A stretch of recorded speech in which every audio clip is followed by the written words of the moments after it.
నేను మంచిగా మంచినీళ్ళు ఇచ్చామని చెప్తున్నారు మిషన్ భగీరథ ద్వారా. మీరు మంచినీళ్ళు ఇచ్చారో లేదో తెలియదు కానీ తెలంగాణ సంపద 39,000 కోట్ల రూపాయలని మిషన్ భగీరథ అనే ఒక ముసుగుతో కొల్లగొట్టి మా అక్క సీతక్క మంత్రి అయిన తర్వాత సర్వే చేపిస్తే రాష్ట్ర వ్యాప్తంగా 32% ఇళ్లకి ఇప్పటికీ మంచినీళ్ళు రావట్లే. అది మా ఇందిరమ్మ ప్రభుత్వం వచ్చిన తర్వాత ఆనాడు మీరు చేసిన తప్పులన్నిటినీ సరిదిద్దుకుంటూ స్థానికంగా ఉన్న వనరులన్నిటినీ ఉపయోగించుకుంటూ మంచినీళ్ళు ఇచ్చే కార్యక్రమాన్ని ఈ ఇందిరమ్మ ప్రభుత్వం చిత్తశుద్ధితో ఈనాడు చేస్తుంది. ప్రతి కార్యక్రమం అది మీరు మంచి కార్యక్రమా చెడ్డ కార్యక్రమంగా కాదు. కళ్యాణ లక్ష్మి, షాదీ ముబారక్ మీరిచ్చారు, మేమిస్తున్నాం. ఎస్, బంగారం ఇస్తానన్నాం.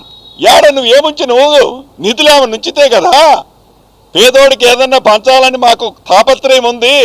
ఏడన్నా డబ్బులు ఉంచితే కదా నువ్వు వీలైనంత కొల్లగొట్టుకుంటూ నువ్వు పోతే డెఫినెట్గా ఈ ప్రభుత్వం చిత్తశుద్ధితో అన్న ప్రతి మాటని నెరవేర్చుద్ది. ఇంకా ఏదేదో కాంగ్రెస్ పార్టీ చేసిన మంచి ఒక్క మంచైనా నువ్వు చెప్పావా గౌరవ మాజీ ముఖ్యమంత్రి గారు?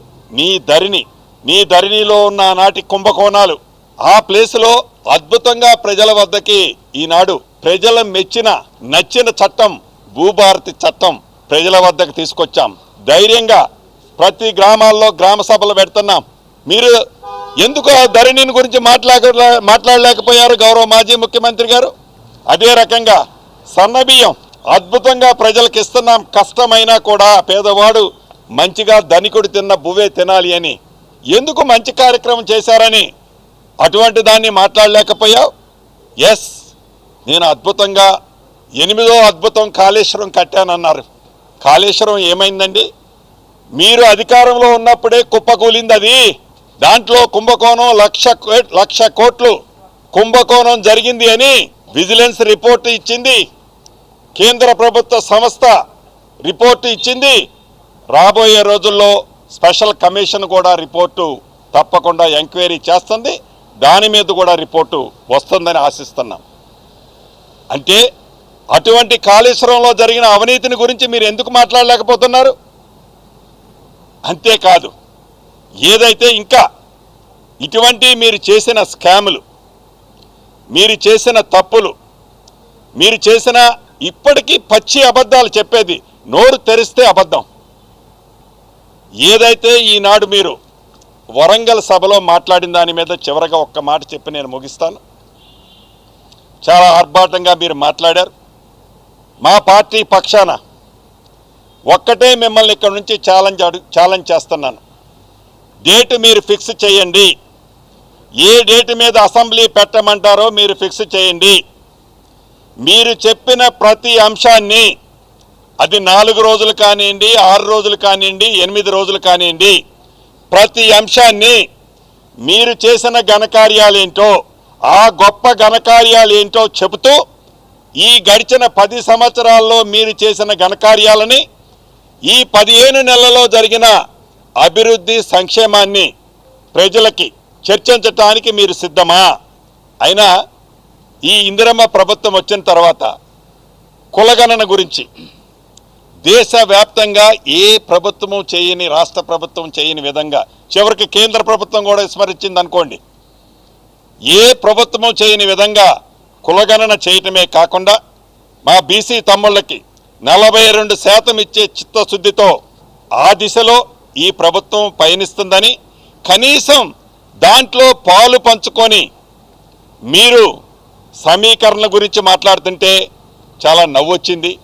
అదే రకంగా ఎస్సీ వర్గీకరణ కొన్ని దశాబ్దాలుగా గౌరవ మా సహచార మంత్రివర్యులు దామోదర్ రాజనరసింహ గారు, బట్టి విక్రమార్క గారు, ఉత్తమ్ కుమార్ రెడ్డి గారు, అదే రకంగా సీతక్క, పొన్నం ప్రభాకర్ గారు, వీరందరూ ఈ కులగణన కానివ్వండి, ఎస్సీ వర్గీకరణ కానివ్వండి, మా ఇందిరమ్మ ప్రభుత్వం చిత్తశుద్ధితో దేశంలోనే ఒక రోల్ మోడల్ రాష్ట్రంగా ఉంచాలని, మాటలతో కాకుండా చివరికి అసెంబ్లీ గ్రామ పంచాయతీ లోకల్ బాడీ ఎన్నికలను కూడా పోస్ట్ పోన్ చేసుకొని ఆ బిల్లు పాస్ చేయించాలని తాపత్రయంతో చిత్తశుద్ధితో ఈనాడు పనిచేస్తున్నాం.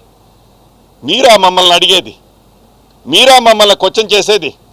నిజంగా మీకు అంత విశ్వాసం ప్రజల మీద ప్రేమ అభిమానం మీ పార్టీ మీద అంతా, మీ పార్టీ నాయకుల మీద నమ్మకం మీకుంటే మీరు పార్టీ ప్రెసిడెంట్గా ఉన్నారు, మాజీ ముఖ్యమంత్రి వర్యులు, ఎందుకు వర్కింగ్ ప్రెసిడెంట్గా ఏదో ఒక బీసీకి ఇవ్వచ్చు కదా, ఎందుకు ఇవ్వటం లేదు మీరు? అంతేకాదు, ఎట్లయినా ఆనాడు తెలంగాణ రాష్ట్రం వస్తే నిజంగా ఆనాటి టీఆర్ఎస్ పార్టీ అధికారంలోకి వస్తే దళితుడిని ముఖ్యమంత్రి చేస్తానన్నారు. దళితుడిని ఎలా ముఖ్యమంత్రి చేయాలా మాటలు చెప్పారు. కనీసం మీరు ఎట్లా అసెంబ్లీకి రావటం లేదు? ప్రతిపక్ష నాయకుడిగా, శాసనసభలో ప్రతిపక్ష నాయకుడిగా మీకెందుకు ఒక దళితుడికి ఇవ్వచ్చు కదా. మీరు పదే పదే కాంగ్రెస్ పార్టీకి వెళ్ళి ఒక ఏళ్ళు చూపిస్తారు. ఈ కాంగ్రెస్ పార్టీలో ఉన్న స్వేచ్ఛ, ఈ కాంగ్రెస్ పార్టీ ప్రజల కోసం పడే తాపత్రయం, ఈ ఇందిరమ్మ ప్రభుత్వం మీద ప్రజలకున్న నమ్మకం ఏంటో మీకు తెలుసు కాబట్టే మీకు ఎంత అభద్రతకు లోనై కడుపు నిండా విషం పెట్టుకొని, కడుపు నిండా అంటే ఏదే టేపితే బయటకు వస్తుంది అంటారే, అంతకంటే ఇంకొంచెం ఎక్కువ పెట్టుకొని పడికట్టు పదాలు కొన్ని వాడుతూ ఈ ఇందిరమ్మ ప్రభుత్వం మీద, ఈ కాంగ్రెస్ పార్టీ మీద అసత్య ప్రచారాలు చేస్తూ, నిజాన్ని ఒప్పుకోలేకపోతే ఒప్పుకోపోయారు, అసత్య ప్రచారాలు చేస్తూ కాంగ్రెస్ పార్టీని బద్నాం చేయాలని మీరు ఎంత తాపత్రయపడ్డా, ఈ కాంగ్రెస్ పార్టీ పేదోడు పార్టీ, మీ కళ ఏదైతే ఉందో మళ్ళీ నేను ఏదో అవుతానని పగటి కళలు ఏవైతే కంటున్నారో ఆ పగటి కళను కూడా తెలంగాణ ప్రజలు కననిచ్చే పరిస్థితులు లేరు అని మీరు గమనించాలి అని సుమారుగా మీరు మాట్లాడిన 30-35 నిమిషాల స్పీచ్లో స్టార్టింగ్ నుంచి ఎండింగ్ దాకా నేనున్నాను. తర్వాత మా మంత్రి సహచర మంత్రులతో మాట్లాడినప్పుడు వారు కూడా చెప్పారు, విన్నాము. మీ తాపత్రయం గబా గబా గబా సీట్లో ఎంత తొందరగా కూర్చోవాలి అని. మీరు ఇంకొక మాట కూడా అన్నట్టున్నారు, ఏదో ఎమ్మెల్యే కొత్త ప్రభాకర్ రెడ్డి గారు ఏదో అన్నారు అని. ఎస్, ఏంటి నువ్వు పడగొడితే పడటానికి ఏమన్నా బొమ్మరిల్లా ఏంటది? ఏంది నువ్వు పడగొట్టేది నేను పడేది? ఇది ప్రజలు ఎన్నుకున్న ప్రభుత్వం, ఇందిరమ్మ ప్రభుత్వం. ఏందో ఎవరో బిల్డర్స్ అన్నారట, డబ్బులు ఇస్తున్నారట, ఏందో అంతా తెలుసు. దీని డ్రామా ఏందో, దాని ఆత్మ ఎవరో, దాని స్కెచ్ ఏంటో, ఎంత అమాయకులమా?